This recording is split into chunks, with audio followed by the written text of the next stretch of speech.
സ്വർണത്തിൻ്റെ വിലയിൽ കഴിഞ്ഞ കുറച്ച് കാലം കൊണ്ട് വലിയ മുന്നേറ്റമാണ് ഉണ്ടായിരിക്കുന്നത്. സ്വർണം എന്തുകൊണ്ട് ഇത്ര വിലപിടിപ്പുള്ളതാണെന്ന് മുൻപ് ഒരു വീഡിയോയിൽ നമ്മൾ സംസാരിച്ചിരുന്നു. സ്വർണത്തിൻ്റെ ചരിത്രം, പണം എന്ന നിലയിൽ അതിൻ്റെ പങ്ക്, പരിശുദ്ധി, ഭൂമിയിൽ അത് എന്തുകൊണ്ട് അപൂർവമാണ് എന്നിവയെക്കുറിച്ചെല്ലാം ഒന്ന് പറഞ്ഞിരുന്നു. എന്നാൽ ഈ അടുത്ത കാലത്ത് ഭൂമിയുടെ 3 മടങ്ങോളം ഭാരമുള്ള സ്വർണം ഒരു പ്രത്യേക പ്രദേശത്ത് കണ്ടെത്തിയതായി ചില വാർത്തകൾ വന്നിരുന്നു. ഈ പശ്ചാത്തലത്തിൽ ഈ വീഡിയോ സ്വർണത്തെക്കുറിച്ചും അതിൻ്റെ ഉൽപ്പത്തിയെക്കുറിച്ചും ഒരു പടി കൂടി ആഴത്തിൽ പരിശോധിക്കുകയാണ്. Welcome, it's info time.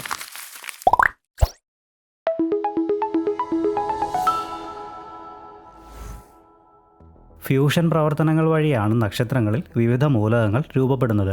എന്നാൽ നക്ഷത്രങ്ങളിൽ ഇരുമ്പ് വരെയുള്ള മൂലകങ്ങൾ മാത്രമാണ് സാധാരണയായി രൂപപ്പെടുന്നത്. ഇവിടെ ഒരു പ്രശ്നമുണ്ട്. ആറ്റോമിക് നമ്പറിൽ ഇരുമ്പിനപ്പുറമുള്ള സ്വർണം, പ്ലാറ്റിനം, യുറേനിയം തുടങ്ങിയ ഭാരമേറിയ മൂലകങ്ങളുടെ രൂപപ്പെടൽ അത്ര എളുപ്പമല്ല. ഇതിനെക്കുറിച്ച് മുൻപൊരു വീഡിയോയിൽ വിശദമായി പറഞ്ഞിട്ടുള്ളതുകൊണ്ട് ഇവിടെ വീണ്ടും ആവർത്തിക്കുന്നില്ല. ഇനി മൂലകങ്ങൾ രൂപപ്പെടുന്ന മറ്റൊരു രീതി നോക്കാം. 2 ന്യൂക്ലിയസുകൾ കൂട്ടിയിടിച്ച് സംയോജിക്കുന്നതിന് പകരം നിലവിലുള്ള ഒരു ന്യൂക്ലിയസിലേക്ക് ന്യൂട്രോണുകൾ ഒന്നൊന്നായി ചേരുന്ന രീതിയാണിത്. ന്യൂട്രോണുകൾക്ക് വൈദ്യുത ചാർജില്ല, അതിനാൽ അവയ്ക്ക് എളുപ്പത്തിൽ ന്യൂക്ലിയസിലേക്ക് പ്രവേശിക്കാൻ കഴിയും. ആവശ്യത്തിന് ന്യൂട്രോണുകൾ പിടിച്ചെടുത്ത ശേഷം ന്യൂക്ലിയസ് അസ്ഥിരമാവുകയും ബീറ്റാ ഡീകേ വഴി ഭാരമേറിയ മൂലകമായി മാറുകയും ചെയ്യുന്നു. ഭാരമേറിയ മൂലകങ്ങൾ രൂപപ്പെടുന്നത് ഇങ്ങനെയാണ്. ന്യൂട്രോൺ ക്യാപ്ചർ പ്രോസസ്സ് എന്നാണ് ഇതിന് പറയുന്നത്. എന്നാൽ ഇതിനാവശ്യമായ ഒരു പ്രത്യേക സാഹചര്യം അത്യാവശ്യമാണ്. ഈ പ്രക്രിയ നടക്കണമെങ്കിൽ ധാരാളം സ്വതന്ത്ര ന്യൂട്രോണുകൾ ചുറ്റുമുണ്ടായിരിക്കണം. സാധാരണ നക്ഷത്രങ്ങളിൽ ഇത്തരം അവസ്ഥകൾ ഉണ്ടാകാറില്ല. 2 പ്രധാന ന്യൂട്രോൺ ക്യാപ്ചർ പ്രക്രിയകളാണുള്ളത്. ഒന്ന് മന്ദഗതിയിലുള്ള എസ് പ്രോസസ്സ്, പിന്നെ ദ്രുതഗതിയിലുള്ള ആർ പ്രോസസ്സ്. ഭാരമേറിയ മൂലകങ്ങൾ എങ്ങനെ രൂപപ്പെടുന്നു എന്ന് മനസ്സിലാക്കാൻ ന്യൂക്ലിയർ ഫിസിക്സിലെ 2 പ്രധാന പ്രക്രിയകൾ നമ്മൾ അറിഞ്ഞിരിക്കണം. ഇവ രണ്ടും സമാന പ്രക്രിയകളാണെങ്കിലും വളരെ വ്യത്യസ്ത പരിതസ്ഥിതികളിലാണ് ഇവ സംഭവിക്കുന്നത്. വൈദ്യുത ചാർജ് ഇല്ലാത്തതിനാൽ ഒരു ന്യൂട്രോണിന് ഒരു ന്യൂക്ലിയസിൽ എളുപ്പത്തിൽ പ്രവേശിക്കാൻ കഴിയുമെന്ന് പറഞ്ഞല്ലോ. പ്രോട്ടോണുകൾ പരസ്പരം വികർഷിക്കുന്നു. എന്നാൽ ന്യൂട്രോണുകൾ അങ്ങനെയല്ല. അതിനാൽ ഒരു മൂലകത്തിൻ്റെ ന്യൂക്ലിയസ് ഒരു ന്യൂട്രോണിനെ ആഗിരണം ചെയ്താൽ അതിന് ആ ന്യൂക്ലിയസിൽ തന്നെ തുടരാനാകും. തന്മൂലം അത് അതേ മൂലകത്തിൻ്റെ ഭാരമേറിയ ഐസോട്ടോപ്പായി മാറുന്നു. ഉദാഹരണമായി പറഞ്ഞാൽ അയൺ 56 ന്യൂട്രോൺ ആഗിരണം ചെയ്യുമ്പോൾ അയൺ 57 ആയി മാറുന്നു. ഇത്തരത്തിൽ പുതിയതായി ഉണ്ടാകുന്ന ഐസോട്ടോപ്പ് സ്ഥിരതയുള്ളതോ അസ്ഥിരമോ ആകാം. ഇത് അസ്ഥിരമാണെങ്കിൽ ബീറ്റാ ഡീകേക്ക് വിധേയമാകും. ബീറ്റാ ഡീകേയിലൂടെ ന്യൂക്ലിയസിനുള്ളിലെ ഒരു ന്യൂട്രോൺ ഒരു പ്രോട്ടോണായി മാറുന്നു. ഇവിടെ ഒരു ചോദ്യം വരാം. എങ്ങനെയാണ് ചാർജ് ഇല്ലാത്ത ഒരു ന്യൂട്രോൺ പെട്ടെന്ന് പോസിറ്റീവ് ചാർജുള്ള പ്രോട്ടോണായി മാറുന്നതെന്ന്? യഥാർത്ഥത്തിൽ ന്യൂട്രോൺ പ്രോട്ടോണിനേക്കാൾ അല്പം ഭാരം കൂടിയ കണമാണ്. അതിനാൽ സ്ഥിരത കൈവരിക്കാൻ വേണ്ടി ന്യൂട്രോൺ അതിൻ്റെ അധികമുള്ള ഭാരം ഉപേക്ഷിക്കുന്നു. ഈ പ്രക്രിയയിൽ ഇത് നെഗറ്റീവ് ചാർജുള്ള ഒരു ഇലക്ട്രോണിനെയും കൂടെ ഒരു ആൻറ്റി ന്യൂട്രോണിനെയും പുറന്തള്ളുന്നു.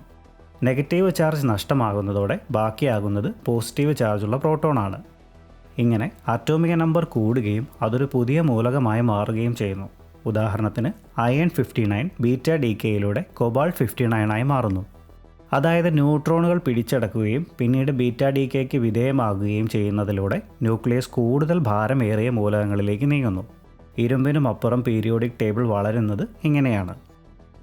റെഡ് ജെയിൻറ്റുകൾ അല്ലെങ്കിൽ AGB നക്ഷത്രങ്ങൾ പോലുള്ള വളരെയധികം പഴക്കമുള്ള നക്ഷത്രങ്ങളിലാണ് എസ് പ്രോസസ്സ് സംഭവിക്കുന്നത്. ഈ നക്ഷത്രങ്ങളിൽ ന്യൂട്രോണുകൾ ഉൽപ്പാദിപ്പിക്കപ്പെടുന്നുണ്ടെങ്കിലും അവയുടെ സാന്ദ്രത വളരെ കുറവാണ്.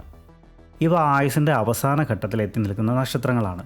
സാധാരണയായി സൂര്യൻ്റെ പിണ്ഡം 1 മുതൽ 8 മടങ്ങ് വരെ മാസ് ഇവയ്ക്കുണ്ടാവാം. ഇവയുടെ ഉള്ളിൽ വ്യത്യസ്ത പാളികളിലായാണ് ഫ്യൂഷൻ നടക്കുന്നത്. ഒരു ഷെല്ലിൽ ഹൈഡ്രജനും മറ്റൊരു ഷെല്ലിൽ ഹീലിയവും ഫ്യൂസ് ചെയ്യുന്നു. ഈ പാളികൾക്കിടയിലുള്ള പ്രത്യേക സാഹചര്യത്തിലാണ് ന്യൂട്രോണുകൾ രൂപപ്പെടുന്നത്. പ്രധാനമായും 2 ന്യൂക്ലിയസ് പ്രതിപ്രവർത്തനങ്ങളിൽ നിന്നാണ് ഇവിടെ ന്യൂട്രോണുകൾ വരുന്നത്. കാർബൺ 13 ന്യൂക്ലിയസിലേക്ക് ആൽഫ പാർട്ടിക്കിൾ കൂടിച്ചേരുമ്പോൾ ഒരു ന്യൂട്രോൺ പുറത്തുവിടുന്നു. അതുപോലെ നിയോൺ 22ലേക്ക് ആൽഫ പാർട്ടിക്കിൾ കൂടിച്ചേരുമ്പോഴും ഒരു ന്യൂട്രോൺ പുറത്തുവിടുന്നു. ഇവിടെ ന്യൂട്രോൺ സാന്ദ്രത മിതമായതിനാൽ സാവധാനത്തിലുള്ള ക്യാപ്ചർ മാത്രമേ നടക്കുന്നുള്ളൂ. ദ്രുതഗതിയിലുള്ള ക്യാപ്ചറിന് ഈ സാന്ദ്രത പര്യാപ്തമല്ല. അതുകൊണ്ട് ഇവിടെ വളരെ സാവധാനത്തിലാണ് ന്യൂട്രോൺ ക്യാപ്ചർ നടക്കുന്നത്. അതായത് ന്യൂക്ലിയസ് ഒരു ന്യൂട്രോൺ പിടിച്ചെടുക്കുകയും അടുത്തത് പിടിച്ചെടുക്കുന്നതിന് മുമ്പ് ബീറ്റാ ഡീകേക്ക് വിധേയമാകാൻ അതിന് മതിയായ സമയം ലഭിക്കുകയും ചെയ്യുന്നു. ഇരുമ്പിൽ നിന്ന് ഇടത്തരം ഭാരമേറിയ മൂലകങ്ങളിലേക്കുള്ള പരിണാമം ഇത്തരം നക്ഷത്രങ്ങൾക്കുള്ളിൽ വളരെ കാലം കൊണ്ട് സാവധാനത്തിൽ സംഭവിക്കുന്നു. എസ് പ്രക്രിയ പ്രധാനമായും ഇനി പറയുന്നവ പോലുള്ള മൂലകങ്ങൾ ഉൽപ്പാദിപ്പിക്കുന്നു. Strontium, yttrium, zirconium, barium, lead എന്നിവയാണവ. ഈ മൂലകങ്ങൾ ആവർത്തന പട്ടികയിൽ ഇരുമ്പിനും അപ്പുറമാണ്. പക്ഷേ അവ ഏറ്റവും ഭാരമുള്ളവയല്ല. എസ് പ്രക്രിയയ്ക്ക് വലിയ അളവിൽ സ്വർണം, പ്ലാറ്റിനം അല്ലെങ്കിൽ യുറേനിയം എന്നിവയെ സൃഷ്ടിക്കാൻ കഴിയില്ല. ന്യൂട്രോൺ സാന്ദ്രത മിതമായതും എൻവയോൺമെൻറ്റിലെ പരിമിതികളുമാണ് ഇതിന് കാരണം. ഇരുമ്പിൽ നിന്ന് ഭാരമേറിയ മൂലകങ്ങളിലേക്ക് എസ് പ്രോസസ്സ് നീങ്ങാൻ ആയിരക്കണക്കിന് വർഷങ്ങൾ ആവശ്യമാണ്. ഈ സാഹചര്യങ്ങളിലൂടെ AGB നക്ഷത്രങ്ങൾ ഇടത്തരം ഭാരമുള്ള മൂലകങ്ങൾ ഉൽപ്പാദിപ്പിക്കുന്നു. നക്ഷത്രത്തിന് അതിൻ്റെ പുറം പാളികൾ നഷ്ടപ്പെടുമ്പോൾ ഈ മൂലകങ്ങൾ പിന്നീട് ഗാലക്സിയിലേക്ക് പുറന്തള്ളപ്പെടും. പിന്നീട് ഈ മൂലകങ്ങൾ ഇൻറ്റർസ്റ്റെല്ലാർ ഗ്യാസുമായി കലർന്ന് ഭാവിയിലെ നക്ഷത്രങ്ങളുടെയും ഗ്രഹങ്ങളുടെയും ഭാഗമാകുന്നു. AGB നക്ഷത്രങ്ങൾ വളരെ സാധാരണയായതിനാൽ തന്നെ എസ് പ്രോസസ്സും അത്ര അപൂർവമല്ല. എന്നാൽ R പ്രോസസ്സ് തികച്ചും വ്യത്യസ്തമായ സാഹചര്യത്തിലാണ് സംഭവിക്കുന്നത്.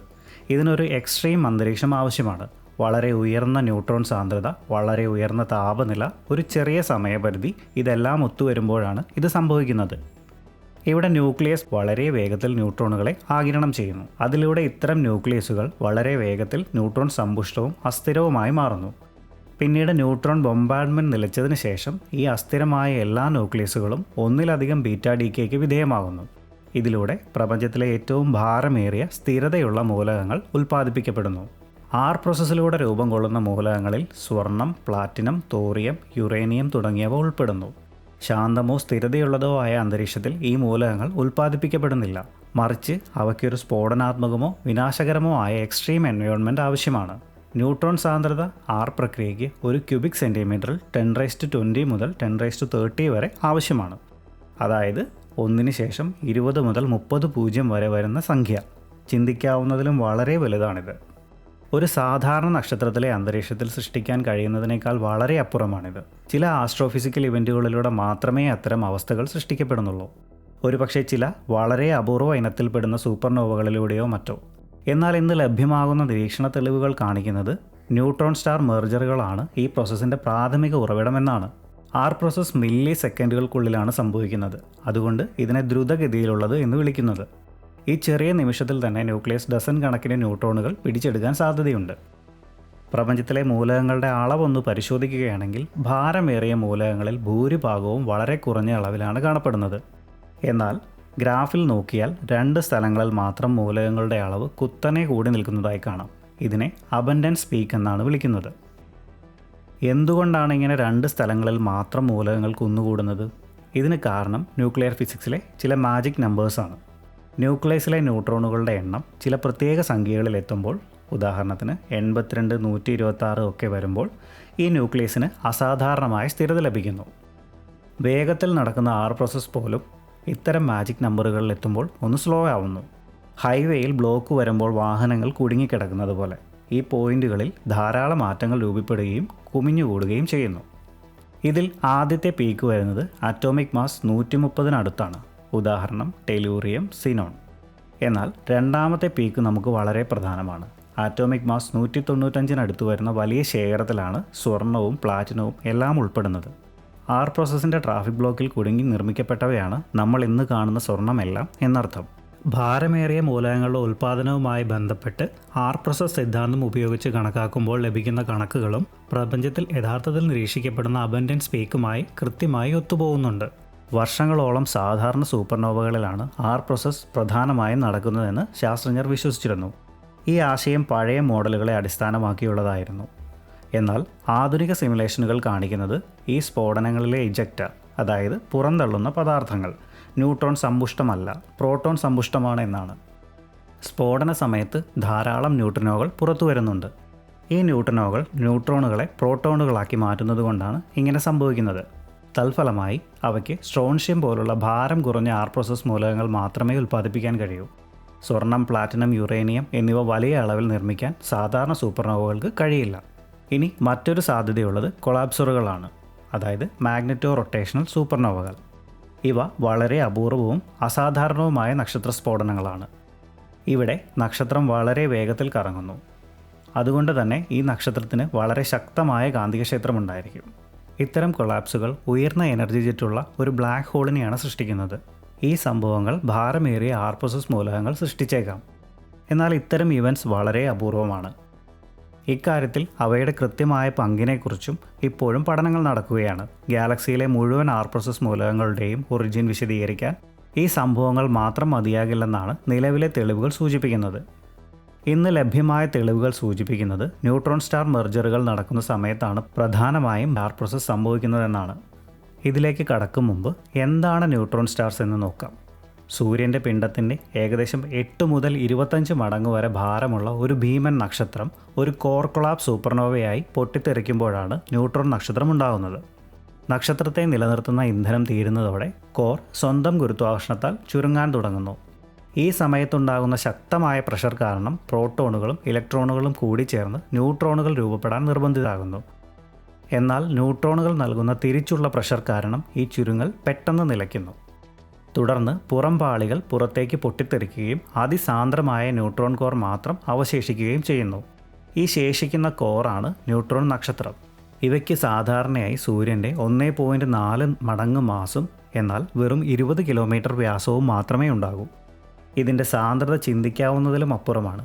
ഒരു ടീസ്പൂൺ ന്യൂട്രോൺ സ്റ്റാർ പദാർത്ഥത്തിൻ്റെ ഭാരം ഏകദേശം 1 ബില്യൺ ടൺ വരും. ഇതിൻ്റെ ഗുരുത്വാകർഷണം ഭൂമിയേക്കാൾ ഏകദേശം 200 ബില്യൺ മടങ്ങ് ശക്തമാണ്. അതുപോലെ മാഗ്നറ്റിക് ഫീൽഡ് ഭൂമിയേക്കാൾ 1 ട്രില്യൺ മടങ്ങ് വരെ ശക്തമാകാം. ചുരുക്കത്തിൽ ശക്തമായ ന്യൂക്ലിയർ ഫോഴ്സിന് പകരം ഗുരുത്വാകർഷണത്താൽ ഒരുമിച്ച് പിടിച്ചിരിക്കുന്ന ഒരു ഭീമൻ അറ്റോമിക് ന്യൂക്ലിയസ് ആണ് ന്യൂട്രോൺ സ്റ്റാർ. പലപ്പോഴും ന്യൂട്രോൺ നക്ഷത്രങ്ങൾ ഒറ്റയ്ക്കല്ല, മറിച്ച് ബൈനറി സിസ്റ്റങ്ങളായിട്ടാണ് കാണപ്പെടുന്നത്. അതായത് 2 ന്യൂട്രോൺ സ്റ്റാറുകൾ പരസ്പരം വലം വയ്ക്കുന്നു. ഇവ കറങ്ങുന്നതിനൊപ്പം ഗുരുത്വാകർഷണ തരംഗങ്ങൾ പുറപ്പെടുവിക്കുകയും ചെയ്യുന്നുണ്ട്. ഈ തരംഗങ്ങളിലൂടെ ഊർജ്ജം നഷ്ടപ്പെടുന്നതോടെ അവയുടെ പാത പരസ്പരം അടുത്ത് ഒരു സ്പൈറൽ രൂപത്തിലായി മാറുന്നു. ഈ പ്രക്രിയയ്ക്ക് ദശലക്ഷക്കണക്കിന് വർഷങ്ങളെടുത്തേക്കാം. എന്നാൽ ഇതിൻ്റെ അവസാന ഘട്ടം വളരെ വേഗത്തിലാണ് സംഭവിക്കുന്നത്. 2 നക്ഷത്രങ്ങൾ വളരെ അടുത്തെത്തുമ്പോൾ അവയുടെ ഗുരുത്വാകർഷണം അതിശക്തമാകും. ടൈഡൽ ഫോഴ്സുകൾ അവയുടെ പ്രതലങ്ങളിൽ നിന്ന് വസ്തുക്കളെ പുറത്തേക്ക് വലിച്ചെടുക്കാൻ തുടങ്ങും. കൂട്ടിയിടിക്കുന്നതിന് തൊട്ടു മുമ്പ് ന്യൂട്രോൺ നക്ഷത്രങ്ങളുടെ ആകൃതി വികലമാവുകയും ദ്രവ്യങ്ങൾ നീളമുള്ള ടൈഡൽ ടൈൽസായി വാലുകൾ പോലെ ബഹിരാകാശത്തേക്ക് തെറിക്കുകയും ചെയ്യുന്നു. ന്യൂട്രോൺ സമ്പുഷ്ടമായ ദ്രവ്യമാണിത്. ഒടുവിൽ 1 സെക്കൻഡിൻ്റെ വളരെ ചെറിയൊരു അംശം കൊണ്ട് ഈ നക്ഷത്രങ്ങൾ തമ്മിൽ മെർജാകുന്നു. താപനില 1 ബില്യൺ ഡിഗ്രിയേക്കാൾ ഉയരുന്നു. നക്ഷത്രങ്ങളിൽ നിന്ന് വലിയ അളവിൽ ന്യൂട്രോൺ സമ്പുഷ്ടമായ ദ്രവ്യം പുറന്തള്ളപ്പെടുന്നു. ഏതാണ്ട് തൽക്ഷണം തന്നെ ഇവിടെ പ്രോസസ് ആരംഭിക്കുന്നു. കൂട്ടിയിടിക്ക് ശേഷം ഒന്നുകിൽ അതൊരു വലിയ ന്യൂട്രോൺ നക്ഷത്രമായി മാറും, അല്ലെങ്കിൽ ഒരു തമോദ്വാരമായി മാറും. പുറന്തള്ളപ്പെട്ട ഈ ദ്രവ്യം വികസിക്കുകയും തണുക്കുകയും ചെയ്യുന്നതിനോടൊപ്പം അതിനുള്ളിൽ പ്രോസസ് വഴി സ്വർണവും യുറേനിയവും ഉൾപ്പെടെയുള്ള ഭാരമേറിയ മൂലകങ്ങൾ ജനിക്കുന്നു. 2 ന്യൂട്രോൺ നക്ഷത്രങ്ങളുടെ ഈ ലയനം കിലോനോവ എന്നറിയപ്പെടുന്ന ഒരു പ്രത്യേകതരം സ്ഫോടനം സൃഷ്ടിക്കുന്നു. ഒരു കിലോനോവ സൂപ്പർനോവയെ പോലെ തിളക്കമുള്ളതല്ല, പക്ഷേ സാധാരണ നോവയേക്കാൾ ഏകദേശം 1000 മടങ്ങ് തിളക്കമുള്ളതാണ്. അതുകൊണ്ടാണ് ഇതിനെ കിലോനോവ എന്ന് വിളിക്കുന്നത്. പ്രോസസ് വഴി ഉണ്ടാകുന്ന ഭാരമേറിയ മൂലകങ്ങൾ റേഡിയോ ആക്റ്റീവാണ്. ഈ അസ്ഥിരമായ ന്യൂക്ലിയസുകൾ ക്ഷയിക്കുമ്പോൾ അവ താപത്തിൻ്റെയും പ്രകാശത്തിൻ്റെയും രൂപത്തിൽ ഊർജ്ജം പുറത്തുവിടുന്നു. ഇത് 2 പ്രധാന ഘട്ടങ്ങളുള്ള വർണ്ണാഭമായ ഒരു സ്ഫോടനമായി മാറും. ആദ്യത്തേത് ബ്ലൂ കിലോനോവയാണ്. സ്ഫോടനത്തിൻ്റെ ആദ്യ സമയങ്ങളിൽ ഇജക്റ്റയിലെ ഭാരം കുറഞ്ഞ മൂലകങ്ങളിൽ നിന്നാണ് ഈ നീല വെളിച്ചം വരുന്നത്. എന്നാൽ ഇത് വേഗത്തിൽ മങ്ങുന്നു. അടുത്തത് റെഡ് കിലോനോവ. ദിവസങ്ങൾക്കുള്ളിൽ ലാന്തനൈഡുകളിൽ നിന്നും ആക്നൈഡുകളിൽ നിന്നുമാണ് ഈ ചുവന്ന പ്രകാശം വരുന്നത്. ഈ മൂലകങ്ങൾക്ക് പ്രകാശത്തെ തടഞ്ഞു നിർത്താനുള്ള കഴിവ് വളരെ കൂടുതലാണ്. അതിനാൽ ഇത് ഒരു കടും ചുവപ്പ് അല്ലെങ്കിൽ ഇൻഫ്രാറെഡ് തിളക്കമാണ് സൃഷ്ടിക്കുന്നത്. ഈ ലൈറ്റ് കർവ് പരിശോധിക്കുന്നത് വഴി ഇവിടെ പ്രോസസ് നടന്നു എന്നും ഭാരമേറിയ മൂലകങ്ങൾ രൂപപ്പെട്ടു എന്നും ശാസ്ത്രജ്ഞർക്ക് സ്ഥിരീകരിക്കാം. ഒരു കിലോനോവയുടെ നിറം, തെളിച്ചം, ദൈർഘ്യം എന്നിവ പരിശോധിച്ചാൽ എത്ര പദാർത്ഥം പുറന്തള്ളപ്പെട്ടു, എത്ര ഭാരമുള്ള മൂലകങ്ങൾ ഉൽപ്പാദിപ്പിക്കപ്പെട്ടു, സ്വർണവും പ്ലാറ്റിനവും രൂപപ്പെട്ടോ എന്നിങ്ങനെ പ്രപഞ്ചത്തിലെ ഏറ്റവും വലിയ രഹസ്യങ്ങൾക്കുള്ള ഉത്തരം ലഭിക്കുന്നു. ഒരു ന്യൂട്രോൺ നക്ഷത്ര ലയനം പ്രപഞ്ചത്തിലെ ഒരു കെമിക്കൽ ഫാക്ടറി പോലെയാണ് പ്രവർത്തിക്കുന്നത്. ഇലക്ട്രോണിക്, വൈദ്യശാസ്ത്രം, ഊർജ്ജം തുടങ്ങി നമ്മുടെ നിത്യജീവിതത്തിൽ ഉപയോഗിക്കുന്ന പല ലോഹങ്ങളും ഇവിടെയാണ് ജനിക്കുന്നത്. ലയനത്തിന് ശേഷം നടക്കുന്ന പ്രോസസ് വഴി ഇരുമ്പിനേക്കാൾ ഭാരമുള്ള മിക്കവാറും എല്ലാ മൂലകങ്ങളും സൃഷ്ടിക്കപ്പെടുന്നു. അസ്ഥിരമായ ഐസോട്ടോപ്പുകൾ ഡീക്കേ ആയി അവ സ്ഥിരത കൈവരിക്കുമ്പോൾ നമുക്ക് ലഭിക്കുന്നത് ആവർത്തന പട്ടികയിലെ ഏറ്റവും വിലപിടിപ്പുള്ള മൂലകങ്ങളെയാണ്. സ്വർണം, പ്ലാറ്റിനം, പലേഡിയം, വെള്ളി എന്നിവ ഇതിൽ പ്രധാനമാണ്.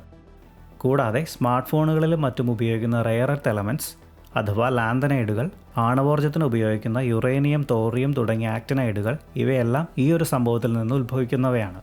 ഇവ ഭൂമിയിൽ അപൂർവമാവാൻ കാരണം ഇവയെ സൃഷ്ടിക്കുന്ന ഇത്തരം സാഹചര്യങ്ങൾ പ്രപഞ്ചത്തിൽ അപൂർവമായതുകൊണ്ടാണ്.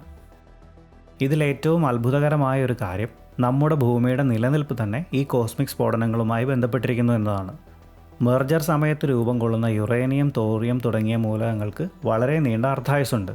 കോടിക്കണക്കിന് വർഷങ്ങൾ കൊണ്ട് ഇവ പതുക്കെ ഊർജ്ജം പുറത്തുവിട്ടുകൊണ്ടേയിരിക്കും.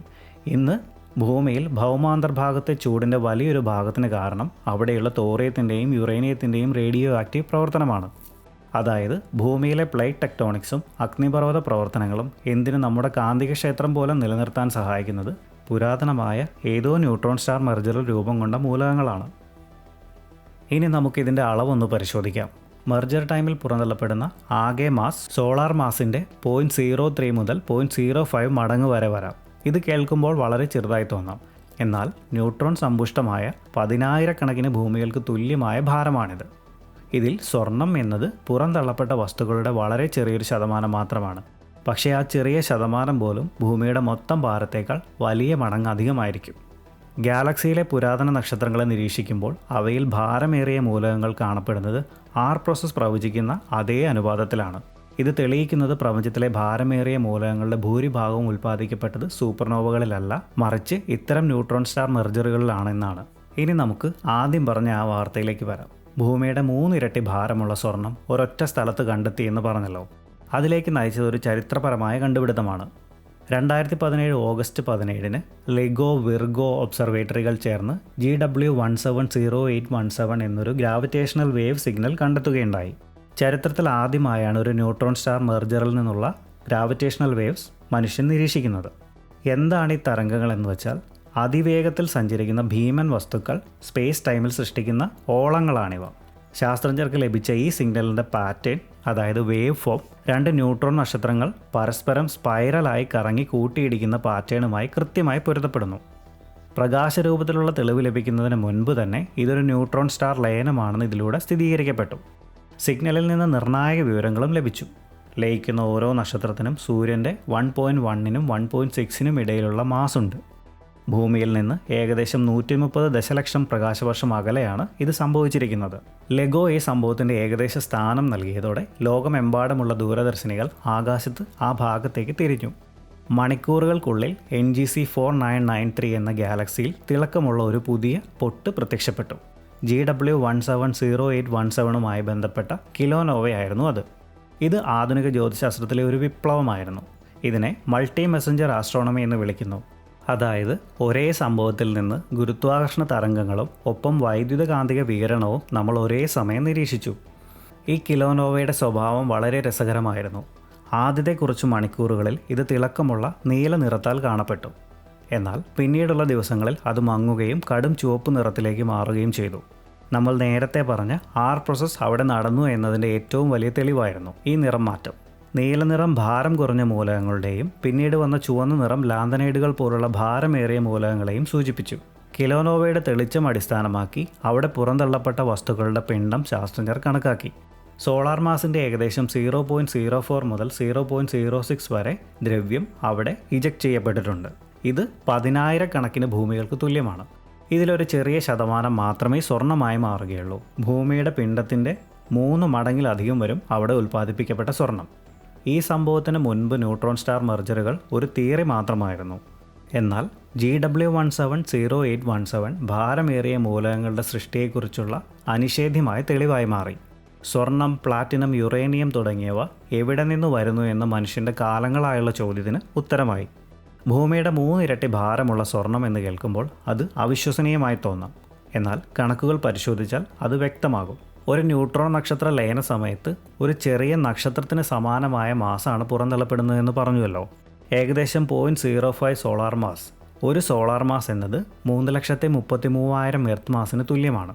അങ്ങനെയെങ്കിൽ 0.05 സോളാർ മാസ് എന്ന് പറയുമ്പോൾ അത് 16,650 ഭൂമികൾക്ക് തുല്യമായിരിക്കും. അതായത് ഒരൊറ്റ ന്യൂട്രോൺ നക്ഷത്ര ലയനം 10,000 ഭൂമികൾക്ക് തുല്യമായ പദാർത്ഥത്തെയാണ് ബഹിരാകാശത്തേക്ക് ഇജക്റ്റ് ചെയ്യുന്നത്. എന്നാൽ ഇതിൻ്റെ ഒരു ചെറിയ ഭാഗം മാത്രമേ സ്വർണ്ണമായി മാറുന്നുള്ളൂ. പുറന്തള്ളപ്പെടുന്ന ഈ പദാർത്ഥം മുഴുവൻ പ്രോസസ്സിന് വിധേയമാകുന്നു. അതിലൂടെ സ്വർണം മാത്രമല്ല, പ്ലാറ്റിനം, യുറേനിയം തുടങ്ങി വൈവിധ്യമാർന്ന അനേകം ഭാരമേറിയ മൂലകങ്ങൾ ഉൽപ്പാദിപ്പിക്കപ്പെടുന്നുണ്ട്. സ്വർണം അതിലൊന്നു മാത്രമാണ്.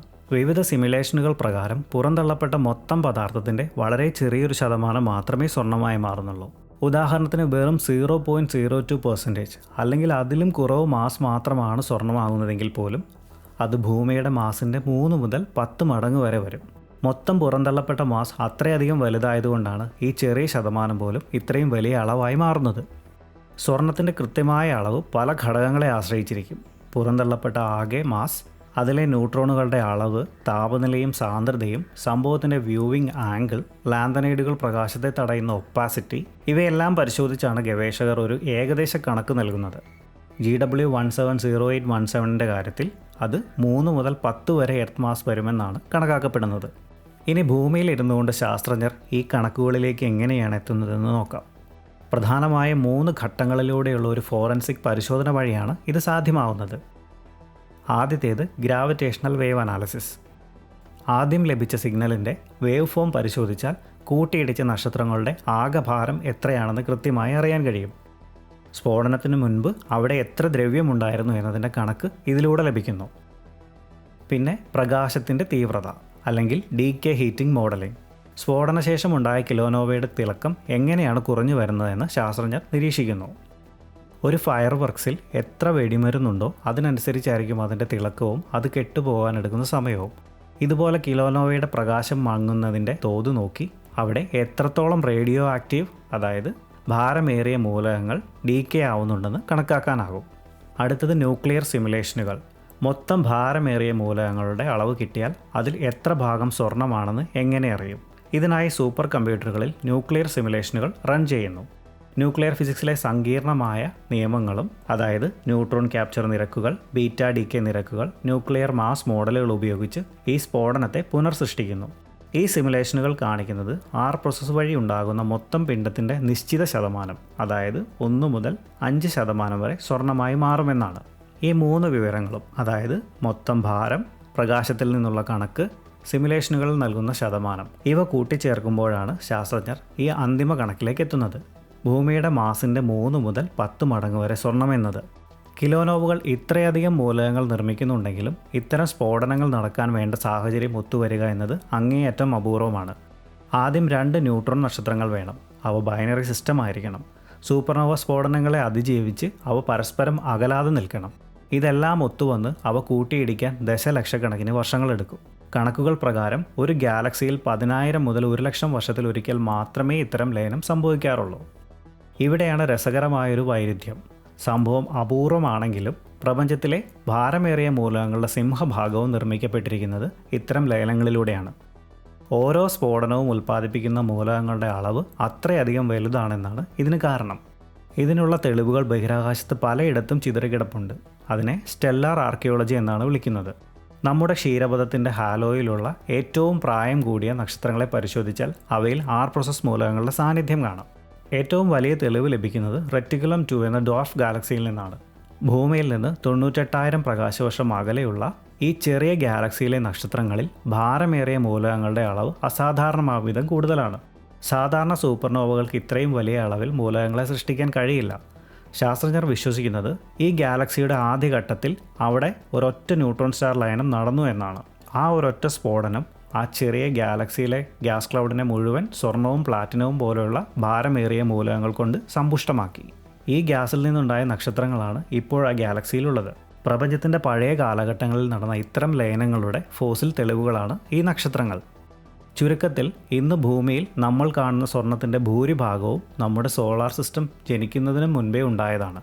4.5 ബില്യൺ വർഷങ്ങൾക്ക് മുൻപ് ഭൂമി രൂപപ്പെട്ടപ്പോൾ ബഹിരാകാശത്തെ പൊടിപടലങ്ങളിലൂടെ ഈ മൂലകങ്ങൾ നമ്മുടെ ഗ്രഹത്തിൻ്റെ ഭാഗമായി മാറി. ഇത് സ്വർണത്തിൽ മാത്രം ഒതുങ്ങുന്നില്ല. ആധുനിക ടെക്നോളജിക്ക് ഒഴിച്ചുകൂടാനാവാത്ത റെയർ എർത്ത് എലമെൻറ്റുകളും, എന്തിന് ജീവൻ്റെ നിലനിൽപ്പിന് ആവശ്യമായ അയഡിൻ പോലുള്ള മൂലകങ്ങളും ഇത്തരം ഭീമൻ സ്ഫോടനങ്ങളുടെ ബാക്കിപത്രമാണ്. റെയർ എർത്ത് എലമെൻറ്റുകളുടെ പ്രാധാന്യത്തെക്കുറിച്ച് നമ്മൾ മുൻപൊരു വീഡിയോ ചെയ്തിട്ടുണ്ടായിരുന്നു. നമ്മൾ പലപ്പോഴും സ്വർണത്തിന് പണം കൊണ്ടാണ് വിലയിടാറുള്ളത്. എന്നാൽ അത് നിർമ്മിക്കപ്പെടാൻ വേണ്ടി വന്ന ചിന്തിക്കാൻ പോലും കഴിയാത്ത എക്സ്ട്രീം സാഹചര്യങ്ങളും അതിൻ്റെ അപൂർവതയും കണക്കിലെടുക്കുമ്പോൾ നമ്മുടെ കയ്യിലുള്ള ഓരോ തരി സ്വർണം മാത്രമല്ല മറ്റ് പല മൂലകങ്ങളും അമൂല്യമായ നക്ഷത്രധൂളികളാണ്. പ്രപഞ്ചത്തിലെ ഇത്തരം വിസ്മയങ്ങൾ ഇനിയും തേടി അറിയാൻ ഈ ചാനൽ സബ്സ്ക്രൈബ് ചെയ്യാൻ മറക്കല്ലേ. See you in the next video. Thank you for watching. Bye.